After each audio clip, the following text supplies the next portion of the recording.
València és la millor ciutat per viure. A viure la gent de fora. Els valencians estem cada vegada pitjor. Desgraciadament no ens queda només que una cosa, el turisme. Amb la Wikipaella heu visitat moltíssims restaurants on feien paelles. Quines són les majors aberracions? En Madrid, totes, en Madrid. Per què som la millor terreta del món?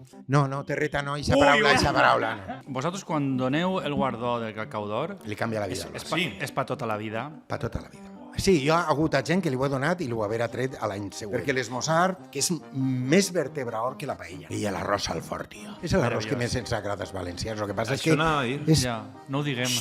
No vaig a ser que... Que passa el que ens ha passat en la paella. I tu què penses quan la gent diu és que els esmorzars estan molt cars? Pues que si ha pujat tot en esta vida, si dius això, tens un morro que te'l xafes. El primer contracte que va fer de televisió Pablo Motos ho vaig signar jo com a cap de programes. Què és el que més et fa disfrutar, Paco, en esta vida i per què una sobretaula en el Ventorro? No parlem de política, que jo de seguida me puge per la... Com valores tu la resposta institucional davant de la Dana? Jo crec que anar de mal en mazón.